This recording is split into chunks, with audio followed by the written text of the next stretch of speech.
Hello everyone, আসসালামু আলাইকুম। কেমন আছেন সবাই? আশা করছি সবাই ভালো আছেন। আজকে আমি আপনাদের সাথে শেয়ার করতে চাচ্ছি খুবই লোভনীয় একটা রেসিপি, আর এটা হচ্ছে আমের টক ঝাল আচার।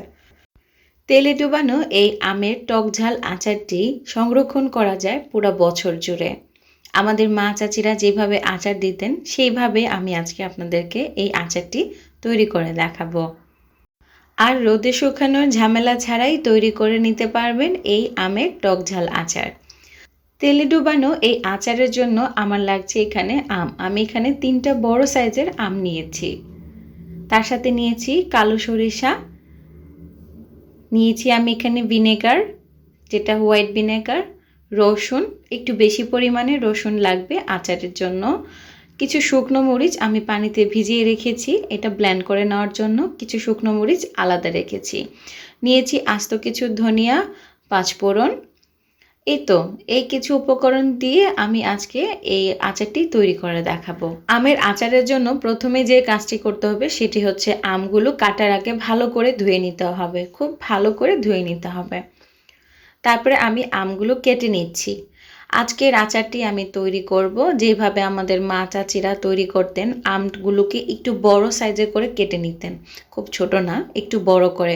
ছোট সাইজের আম হলে আপনারা 4 পিস করে নিতে পারবেন, আর এরকম যদি বড় সাইজের আম হয় তাহলে মাঝখান দিয়ে হাফ করে কেটে নিতে পারেন।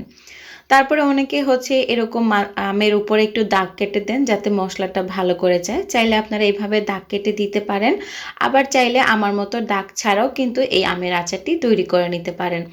আমি এই আমের ভিতরে যে বিচিটা সেটাও দেখাচ্ছি, একদম ছোট নাই বললেই চলে। আর আজকের আমের আচারটি আমি আটি সহই দিব, তাই আটি সহই কিন্তু আমি কেটে নিয়েছি। আর এই আচার কিন্তু আটি সহ খেতেই খুবই মজা। এই আমের পিসগুলো আমি কত বড় করে রেখেছি আশা করছি আপনারা স্ক্রিনে দেখে বুঝতে পারছেন। আপনারা চাইলে কিন্তু আরও ছোট করেও কেটে নিতে পারবেন বা আরেকটু বড় করেও রাখতে পারবেন। একটা মিক্সার বোলের মধ্যে আমি নিয়ে নিয়েছি, আর তারপরে হচ্ছে আমি এখানে দিয়ে দিচ্ছি 1 টেবিল চামচ পরিমাণ লবণ, আর দিয়ে দিচ্ছি আধা টেবিল চামচ পরিমাণ হলুদ। তার সাথে আমি দিয়ে দিচ্ছি 2 টেবিল চামচ পরিমাণ ভিনেগার। যেহেতু আজকের আমের আচারটি আমি রোদে শুকানোর ঝামেলা ছাড়াই তৈরি করে দেখাবো, তাই এখানে অবশ্যই ভিনেগারটা দিতে হবে। ভিনেগার কোনোভাবেই স্কিপ করা যাবে না। যদি সম্ভব হয় তাহলে আপনারা চাইলে রোদে শুকিয়েও নিতে পারেন। এখন ভালো করে মিশিয়ে নিচ্ছি। দেখতেই পাচ্ছেন স্ক্রিনে যে খুব ভালো করে মিশিয়ে নিতে হবে। তারপরে আমি এটাকে রেস্টে রেখে দিচ্ছি 20 থেকে 25 মিনিটের জন্য। অন্যদিকে একটা মিক্সার বোলের মধ্যে নিয়ে নিচ্ছি আমি এখানে 2 টেবিল চামচ পরিমাণ পাঁচফোড়ন। আমি এটা আস্ত গুঁড়ো করে নিয়েছি, ভাজা ছাড়াই। তারপরে আমি দিয়ে দিচ্ছি এখানে 1 টেবিল চামচ পরিমাণ আস্ত ধনিয়া। আমি কোনো ভাজা ছাড়াই এটাকেও গুঁড়ো করে নিয়েছি, আধা ভাঙ্গাভাবে নিয়েছি, মানে একবারে গুঁড়ো না। তার সাথে আমি দিয়েছি এখানে 3 টেবিল চামচ পরিমাণ সরিষা। আপনারা চাইলে এখানে হলুদ এবং কালো সরিষা মিক্স করেও দিতে পারেন। আর দিয়ে দিচ্ছি এখানে 3 টেবিল চামচ পরিমাণ শুকনো মরিচের পেস্ট, আপনারা চাইলে পাটায় বেটেও দিতে পারেন। তার সাথে দিয়ে দিচ্ছি 2 টেবিল চামচ পরিমাণ রসুন বাটা, আর সাথে দিয়ে দিচ্ছি এখানে 2 টেবিল চামচ পরিমাণ ভিনেগার। এই ভিনেগারটা আমরা আচার যখন তৈরি করব তখনও দিতে পারবেন বা এখনও দিয়ে মশলাটা মিশিয়ে নিতে পারবেন। যেহেতু কোনো পানি ইউজ করা যাবে না আচারের মধ্যে, তাই ভিনেগারটা দিয়ে আমি মিশিয়ে নিচ্ছি। তারপরে আমি এখানে দিয়ে দিচ্ছি মরিচের গুঁড়া 1 টেবিল চামচ পরিমাণ, আর দিচ্ছি আধা টেবিল চামচ পরিমাণ হলুদ। যেহেতু আজকের আচারটি আমি তৈরি করব টক ঝাল, তাই এখানে ঝালের পরিমাণটা একটু বেশিই দিতে হবে। আর যদি আপনারা ঝালটা একটু কম খেতে চান তাহলে আর একটু কমিয়েও দিতে পারেন। আর দিয়ে দিলাম এখানে স্বাদ মতো লবণ। লবণটা আপনারা একটু সাবধানে দিবেন, যেহেতু আমরা আগেও আমের সাথে লবণ দিয়েছি, তাই এখন এই লবণটা দেওয়ার সময় আপনারা অবশ্যই আপনাদের টেস্ট অনুযায়ী লবণটা দিবেন। তো এখানে একটা সুন্দর পেস্ট তৈরি হয়ে গেছে। এখন আমি চলে যাব রান্নার প্রসেসে। আর রান্নার জন্য আমি একটা বড় সাইজের প্যান বসিয়েছি, আর দিয়ে দিব এখানে সরিষার তেল। আজকে রান্নার জন্য আমি রাঁধুনি সরিষার তেলটা ব্যবহার করছি। আর তেলের পরিমাণটা অবশ্যই একটু বেশিই হতে হবে। আমি এখানে প্রায় 400 থেকে 450 ml এর মতো তেল দিয়েছি। তেলটা একদম অল্প আঁচে গরম করে নিয়েছি। সাথে দিয়ে দিচ্ছি 1 চা চামচ পরিমাণ পাঁচফোড়ন। হালকা একটু ভাজা হয়ে গেলে দিয়ে দিচ্ছি তৈরি করে রাখা মশলার পেস্টটি। আর অবশ্যই এই সময় আঁচটা একদম লোতে রেখেই এই রান্নাটা করে নিতে হবে। মশলাগুলো দিয়ে আমি এখন ভালো করে তেলের সাথে মিশিয়ে নিচ্ছি। ঠিক 3 থেকে 4 মিনিট ধরে আমি এই মশলাগুলো এভাবে জাল করে নিচ্ছি। আর এই সময় দেখবেন তেলের উপরে অনেক বাবল চলে এসেছে। তো 3 থেকে 4 মিনিট পরে আমি অ্যাড করে দিচ্ছি আস্ত রসুন। এখানে রসুনের পরিমাণটা আপনারা আপনাদের পছন্দ অনুযায়ী দিতে পারবেন। আমি এখানে প্রায় 1 কাপেরও বেশি পরিমাণ রসুন দিয়েছি।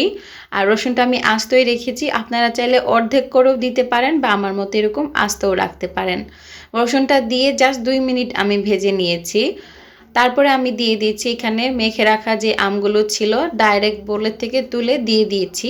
লবণ আর ভিনেগার দিয়ে মাখার কারণে দেখবেন নিচে একটু পানি জমে গেছে, সেই পানিটা দিবেন না, একটু সাবধানে পানিটা আলাদা করে তারপরে আমগুলো ছেড়ে দিবেন।